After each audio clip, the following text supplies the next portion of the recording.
Welcome, thank you so much for coming. This is my first gig, I suppose, for Open Sight and for a sight loss conference. As you can see, I'm well dressed for it. My name is Clarke Reynolds, aka the Blind Braille Artist. It does what it says on the tin. I work in Braille. I've been an artist now for over 20 years. And I was blind in one eye from the age of 6. So I used to go to hospital every 4 weeks, the patches, the drops, but I never looked upon it as a disability. And I knew then from the age of 6 I wanted to be an artist. No one in my family is creative, I don't know where it came from, but I knew from the age of 6 I wanted to be an artist. I've gone through education and unfortunately left school at 14 due to bad kidneys. But I'm a fighter. And ended up getting a degree in model making. And 8 years ago, I was a dental model maker. I loved my job, really interesting, fine detail work. Just started to notice a dark shadow in my other eye, my left eye. I went to hospital, and if there's some visually impaired people in the audience now, they understand what happened. So, doctor says to me, he goes, do you drive? I goes, yes. He said, hand your license over, you're going blind. And that's how we're told, isn't it? That's how it's done. It's like a big plaster, rip it off, you're going blind, there's no, But for me, it wasn't like, oh my God, I'm going blind. Art has always been a constant in my life. And I thought, well, I had to obviously give up my job. But I said, right, I'm going to become the artist that I've always wanted to be, that 6-year-old child. And a famous artist to boot. I want to be as big as Damien Hirst and Tracy Emin and Angie Gormley. Why can't I? So I started off by actually textiles. I'm actually holding one of my textile pieces here now. And it was just a way of getting back into art through tactileness. I've never sewn. Last time I sewn, I think I was 12 years old in school. So I started to sew, and I sewed with wool, using a large darning needle so I could feel the wool with the shininess of the metal. And 3 years ago, my friend gave me a Perkins typewriter. And I thought, this is a really interesting machine, 6 keys. And I thought, could I started playing around with it, obviously learning Braille and the mathematical language of it, and I thought, could this be read as if it was bigger? So in front of me now is my first ever Braille piece. I call it my Rosetta Stone. It's about as high as me. It's just about 1.7 meters high, and it's Braille using 2 centimeter buttons on denim, shards of denim. So I cut up a lot of jeans, and it's literally A to Z in Braille. And it's a beautiful piece. You can come along and touch it afterwards. And so I learned about the pattern. I thought, could this be read as Braille? So I took it to someone who actually read it, and they used to be, and it goes, yes, it can. And it was like a light bulb went off from the head. It was like, oh, this could be an art form. I've always used dots in my artwork, and I was like looking at like 1,000 dots. That's how I see. So that's how I describe people. So. Big fan of pointillism, so if you don't know what pointillism is, it's a painting or picture built up with thousands upon thousands of dots. So it was like, well, I learnt Braille, I'm going to use it as an art form, just like a typographer uses letters. So over these 3 years, I've developed a colour-coded Braille, which is ironic. I've got the piece over here, I'll grab it off for you. There you go. That's okay. So, I want Braille to be universal. I learnt Braille and it was like, where can I use it? I can't go into a restaurant and ask for a Braille menu. The Braille that's on medication is probably one of the worst Brailles in the world. It's awful. Braille should be everywhere. It should be on toilets. It should be on fire exits. It should be, and it doesn't have to be that small dot either. You speed read, I can speed touch.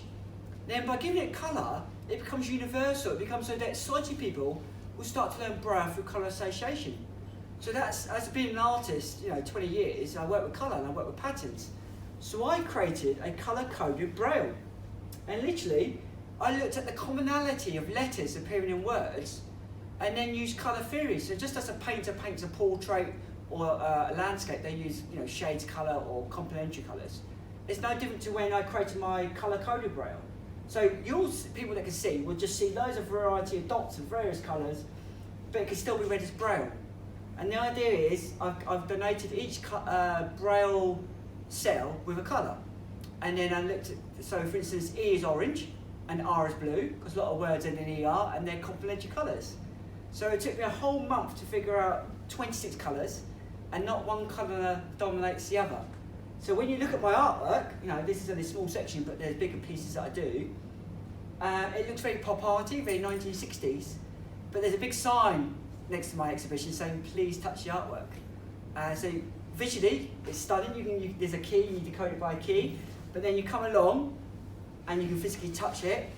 You know, don't have to know Braille to actually touch the artwork. It's nice to touch artwork. And then if a blind person knows Braille, it still can be read as Braille because of the positive and negative aspects of what that Braille is. So these 2 years have been amazing. We've had COVID. You know, I've worked really hard, and then this year has exploded. So beginning of the year, I had an exhibition at the base in Newbury, Contemporary Gallery, for a month. Then I worked with the National Paralympic Heritage Project. Then I went to the States in Tallahassee for a whole month, working with visually impaired children at the Lighthouse, which is amazing. I was on the news 3 times during that week. I created Braille using my white cane as a compass, so each dot was 3 meters in diameter, and then I worked about the word love in Braille, and then you zoomed out, and then in that love, in the dot, was the American flag, which was great. And then I came back and had a 3-month exhibition at a contemporary gallery called Aspects. Now, Aspects, that 6-year-old child I went to, as a 6-year-old, I went to Aspects as a child, and that's what got me into art. So 35 years later, my first contemporary exhibition was at Aspects, and it was called Journey by Dots. Now, as a blind person, I don't like white box galleries, hence why I wear the dark shades. If I took these off, too much light bouncing around, it makes me feel giddy and sick. So I put these on just to look cool, but also helps me out as well. So the gallery was in the dark, and all my dots, there was 20,000 dots, they were all painted in neon colours. 20,000, I say 40,000, because as a blind person, I paint everything twice, just in case I miss it the first time out. So 40,000 dots, and it was literally lit by UV light. So you come into the gallery, pitch black, but the art gave off the light. So you were guided by the journey, and it was great. And I'm a model maker by trade, so I actually made, you know, the tactile pavement slabs that allow us to navigate when there's drop curves?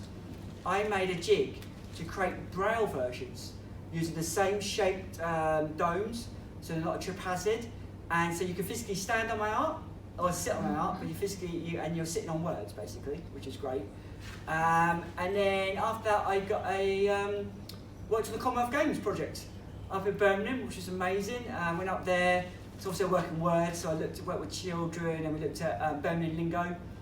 So I'm from Portsmouth. So I don't know why I'm standing in this stadium right now. It's sacrilege. I don't know what's going on. I don't know if I'm allowed back in Portsmouth after this. I'm playing usually.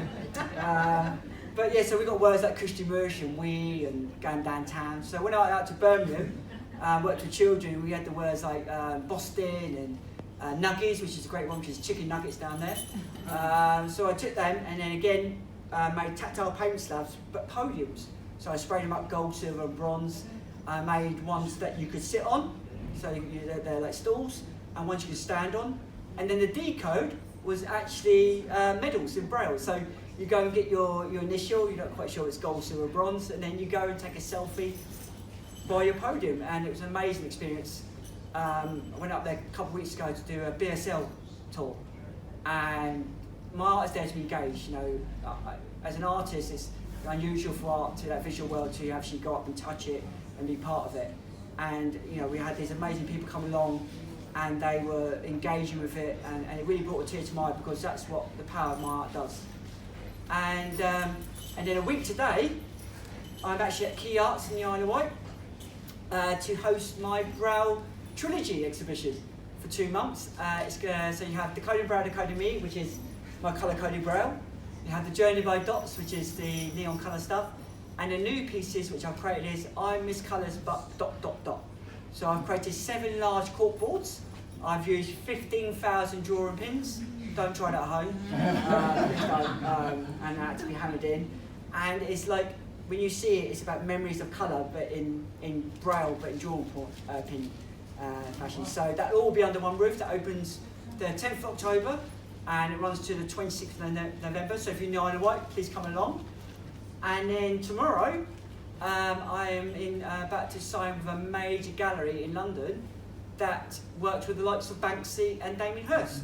So this time next year, I will be on Strictly Come Dancing. Right? That's my hope, because, you know, all jokes considering, is I was an artist before I lost my sight, but because I lost my sight, it's a hobby.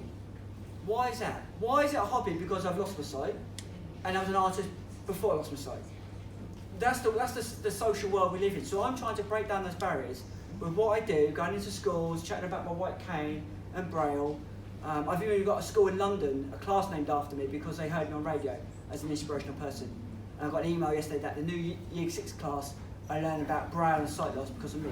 And that's what I want to do. I want to be that person in the future where if I'm on TV, I'm on Graham Norton, I'm on Strictly, you know, so that visually impaired children can go and say, hang on a minute, he's done it, so can I. I want to be empowerment. Society have put barriers in our way. The only thing I physically can't do is drive because it's illegal. Everything else I can do, you know, and I do. I've jumped out of a plane. I won't do it again, but I've jumped out of a plane. But the idea of society telling me that I'm a hobbyist because I'm a blind person, well, I'm not. I'm a professional artist, and I've worked hard with the barriers I face as a disabled artist, but the barriers I face in the art world, you know, the snobbery that is attached to it. So, you know, I pushed through all that, and so I did a thing at Victoria's Festival a couple of years ago. Now, as a blind adult, it's really weird, we don't come across blind children. I don't know why, you know, why we don't meet up, why I'm not a mentor for them. I don't know why we don't do that in the UK. In the States, it's massive, it's what they do. So, you know, it's 50,000 people, I've got my Braille yellow suit on, I'm doing a Braille trail at Victoria's Festival, which is great, you know. People learning Braille. And a young girl comes up to me, her name is Etta. She's 6 years old, and her dad said to me, it's all right, she touched your suit. I goes, yeah, that's what it's there for. So I got on my knees, and then the dad said to her, she goes, Etta, why do you want to touch the man's suit? And Etta goes, because I'm blind, Daddy. You know, and it was brilliant. We had a great conversation about my white cane. She started to learn Braille, so she was feeling my suit. And she comes to all my private viewings and stuff. And the other day I was at Victoria's. The other day I did a project, and I had an old white cane. I used it as a paintbrush for her, so she was painting away with it. And she's turned around to her mum now and said, I want to be an artist because of Clarke. You know, I mean, that's more. What else could I do? You know, and it was like when I was in America. I work with the visually impaired children. I love doing that to inspire them. There's a young guy called Parker, great musician, and he's 7 years old. And he kept on asking me, every time I met him, he said, Mr. Clarke, he called me Mr. Clarke. He said, Mr. Clarke, how did you get here? And I told him, I got onto the plane, I flew over. He said, who came with you? He goes, no, I did it all on my own. And now I've got that seed in his head as a 7-year-old blind kid. You know, when he goes off and he says, oh, I'm going to do this, and they say, well, why? He goes, well, Mr. Clarke did it, so can I. You know, that's empowering. So that's why I want to be that famous artist, to empower people, you know, to break down the stigmas that attach to blindness. You know, I'm a blind artist. Oh, how can you do what you do and you can't see? You know, was it 93% of people that have got a visual impairment see? We're all different. It's a fingerprint. So for me, it's like looking underwater. The winter sun hits my eyes will go black. You know, and I tell people that. You know, it's a strange thing that. It's in 21st century, why these questions about what's a white cane, you know, why Braille? Why have we got enough Braille? You know, so I want to be an ambassador. I'm 40 years old. I've got another 40 years to live. I want to be an ambassador for the visually impaired community to show them that, you know, we're not just a figure on a statistic on a government form. You know, this is my life. You know, and I hopefully more. If all the struggles I face now as a blind artist, and all the stigma attached. We can break that trend, we can break that cycle, so the next generation of children growing up with visual impairment don't have to put up with the crap that we put up with. So yeah, I would ask if you've got time for any questions. I love questions. Any questions? Do you get any funding? How are you funding? Oh, funded. Oh, that's great. Yeah, great question. So funding, I've got Arts Council funding to do a podcast called Art and Sight at the moment, where I go into galleries and, like I'm talking now, I chat about the art in situ. But funding is really hard for even any artist that can see. Again, I just keep plugging away. There's bursaries out there. I have a professional studio. I've not made any money off my art. Hopefully that will change tomorrow. But that's never my forefront about, oh my God, I'm going to make loads of money. That's a bonus for me. It's about the empowerment that my art can give. And again, DWP do not understand what I do. So when I do become that professional artist, which I am, access to work is going to be a great conversation with them. I'm looking forward to breaking down more barriers. So yeah, it's so if there's anyone out there funding, if you want to get a funding pot for me, I would go into any schools and be myself in my Braille suit and do workshops. So you can look me up, seeingwithoutseeing.com, and my Insta is the blind.braille.artist. So yeah, it's a great question. Any more? Don't be shy. The crowd's gone quiet. I know. Do you do workshops? I do workshops, yeah. I go a lot of schools, and my colour coded Braille is great because kids love that coding, that kind of Lego Minecrafting, and it's a code. So I go there with more coloured dots. They create a word or a slogan, and they transcribe that into Braille. Then they take that and they use my colour coded, but not just kids. So I've been working with adults up to the age of 90. They still get that. Oh, this is so exciting, because they think Braille is that small dot, and by making it fun and interactive, and then we have these questions. We talk about sight loss because I do the workshops, and kids ask those difficult questions, and I just answer. Yeah. Hi Carl, I run a resource provision in King's Cross Primary School here. My team. Can you come in and possibly run a workshop for us? Of course, yeah. Just email me, and I am busy, but I try my best to come in as much as possible. Yeah, so just email me. So seeingwithoutseeing@yahoo.com. Yeah, so seeing without seeing, you can't seeing without yahoo.com. Yeah. I should 10-minute warning. 10 minutes. Oh my God. How quick's that gone? Right. What else? Stories. Let me think of some stories that are interesting that I've come across. Obviously, I love my Braille, but what I find infuriating is Braille in the wrong place. Now, I've seen Braille in hospitals, right, on a toilet, but it's up here. I don't get that. It's like we're taught when we're pushing the door to push here. It's like, why is it up here? Yeah. And also, what makes it funny is the Braille on the bus. How many, on the button on the bus, right, it's S for stop, right? Yeah. What other buttons on a bus? Does it eject your seat? Does it make me a cup of coffee? No. Why is it? It's like, we just put the S there because we have to. I don't understand that. It's just a sympathetic S for we have to. We know what blind people. We know what a buzzer does. When we go on buses, we were taught how to press a bus, and it's not changed over 60 years. I remember the buses. I suppose we now used to have the button on the side of the bus when the rails. Remember the old ding ding? You had the cord along the top. Many of you remember it? I mean, I do remember things. Not good memory, but yeah, it's like the idea of having. So I'm in talks with Spinnaker Tower to actually get Braille rail. The idea is we live in a visual world to have a vista. So you have a vista, but you can read the vista. How cool would that be? And that gets people, more visually impaired people, to say, oh my God, I'm going to have to learn Braille because otherwise I'm not going to know what the vista says up there. So more Braille out there is possible. So, and like I said, hopefully this time next year I'm on Strictly or even in Take Modern, which would be really cool. Now you talked about coloured letters. What happened with contracted Braille? How do you do it? Obviously the grade 2 Braille is, for me, I want Braille to be universal. Yeah. So I don't want to complicate. It's like a typographer. So a typographer has a license not to use commas, not to use full, that kind of thing. So yeah. I'm an artist. I'm not a grammar person, right? Yeah. So I have the license. It's just A to Z. Now, if everyone learned A to Z, perfect. We don't need to confuse them. We're having a dot that notes it's a number, or a capital letter, the commas, and the grade 2. Because obviously grade 2 is great for people that are in those workplaces that need to grade 2 and to work in the placement, right? For me, I want that Braille to be universal, just like letters are universal. And then by giving it colour, I can work with brands, I can work with hotel chains, and it's not an afterthought. I'm going to school on October 11th, which is World Braille Week, and for the whole day doing workshops and assembly. and the teacher's actually got some Braille plaques made up.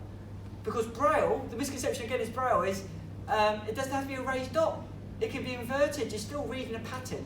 And it doesn't have to be that small dot, so I took her to a place that prints stuff on trophies, and you know the two cone colour plastic, where they drill down and you sometimes get your name in it, you can fill your name inverted. They do it to Braille, so you got the inverted Braille, right? And they're fun. You know, it's about a pattern. It's about children's curiosity, about seeing a pattern and thinking, why is there dots there? You know, if it had been my way, my idea for the Tate Modern is to have a trace-in moment where it's a shop.